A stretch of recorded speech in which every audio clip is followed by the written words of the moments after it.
Luke, a trip to Hartlepool United on Tuesday night.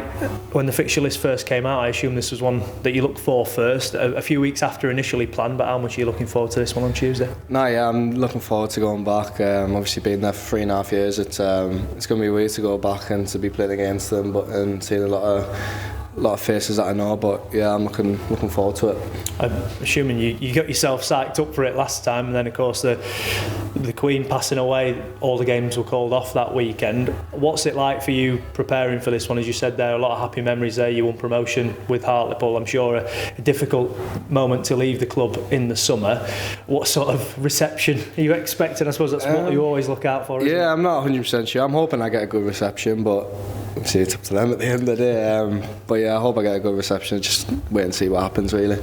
It's where you establish yourself as a professional footballer, though, isn't it? Of course, started out at Sunderland, but Hartlepool were the team who gave you your chance and took a chance on you. Yeah, definitely. Obviously, after getting released from Sunderland, Hartlepool were the first club to come in and take me, and they give me that ground to get back running and to get my football going again. So yeah, I'm always going to be thankful for what they did for me, and it's going to be good memories going back there. It coincides with your 150th career appearance, a nice milestone for you to reach that. Yeah, obviously you just reminded me that. I didn't even realise about it, but yeah, obviously for me it's about getting as many appearances as possible, and to hit a milestone like that is obviously great, and hopefully there's many more to come. One milestone you're looking for is your first Rovers goal. It'd be just like football, that, wouldn't it, if it was to come along on Tuesday night? You had a couple of sighters at Rochdale on Saturday. Did you feel you're getting closer to it? Yeah, definitely. I feel like it's coming to get the lads know how much it means to me to get that first goal, and hopefully it comes sooner rather than later. But at the end of the day, the 3 points is the main thing, and whether I score or not, as long as we get the 3 points, that's the main thing. How have you found it so far? There was glimpses on Saturday, weren't there, particularly down that right hand side, of the link up between you and Noyley really coming on, and you look at the first goal, just that incisiveness, the one touch play, Noyley sets Kieran up for the opener. Was that sort of the best game you feel the link up's been down that right hand side? Yeah, I feel like it's started to progress the last few games. You're starting to come into our game. We've got a good relationship, me and Noyley, and you're starting to see it a lot more on the pitch, and we link up really well. I know he's always going to get round me, and but also he's going to protect me from behind as well. So we've got a really good understanding, and he's starting to show that more on the pitch. I suppose that can take time to work on, can't it? You'll have had full-backs in the past who maybe aren't as aggressive going forward as Noyley is, which allows you to have more room on the flank, whereas how Noyley plays, he always wants to bomb on, doesn't he? Which then creates space for you on the inside. No, yeah, definitely. Obviously, that's his game, and that's what he likes to do, and if that's the best for the team, then I'm going to sacrifice my 1v1 positions more often and to get him in behind, and I don't mind doing that.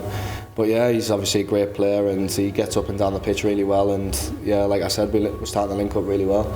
How important has it been to get these past couple of results? There was a nice week break between Crawley and Rochdale, but to get back-to-back wins again after a little sticky patch must have been a relief for the group. Yeah, obviously we had that little blip in the road to get them 3 defeats, but at the end of the day we're still a confident group. We know what we've got in the changing room, and them 2 last wins is obviously a big confidence boost for us, and we know what we're capable of, and hopefully to get another one tomorrow. I think it was George that said that perhaps the disappointing results were highlighted more because they came back to back. If they were sort of sporadic across the season, they wouldn't have been picked up as much. Do you agree with that? Yeah, obviously you look at the run that we went on. We went the first 7 games unbeaten, and we're against top teams, so if there was 1 or 2 defeats in there, you probably wouldn't have took much notice. But the fact, like what you're saying, George said, with 3 losses in a row, it gets shown on more. But we've bounced back well. We've got the two wins, and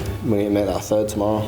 Hartlepool have had their struggles so far this season. They've already made a managerial change. Keith Curle's gone in and got a couple of points on the board, an impressive one at Mansfield, having been 2-0 down. What have you made to them this season? I'm sure you'll be hoping they pick up post-Tuesday. Yeah, well, I watched them when I can. I watched Friday's game just to see how they were doing, and obviously I always look, they're the first result that I look at after our game. So obviously I've seen that they're struggling and they're trying to pick up points. They obviously need that first win, but at the end of the day, we need to get their results as well, and we're not going to let them get that first win.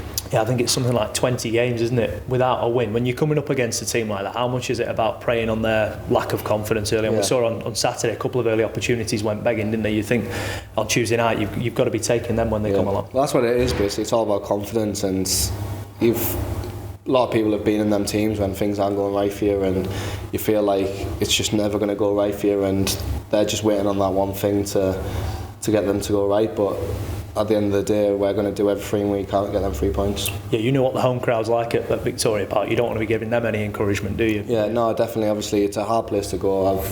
I've done that for obviously years, and obviously we went on a really good run when I was there in the promotion season. We were like so many games unbeaten. Like it's tough for teams to come there with the support that they've got, but it's one of them where if we're dominating and we can get an early goal, then it can flip it on the other side.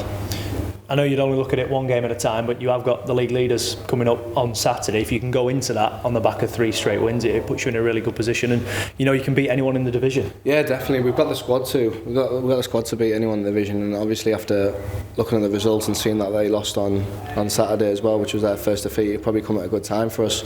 And with them not playing tomorrow is probably even better, because they're not going to be able to get another win in there before they play us. So I think if we can get them 3 points tomorrow, obviously that's what we're going to look at first. Then we're going to go into the Leyton Orient game full confidence.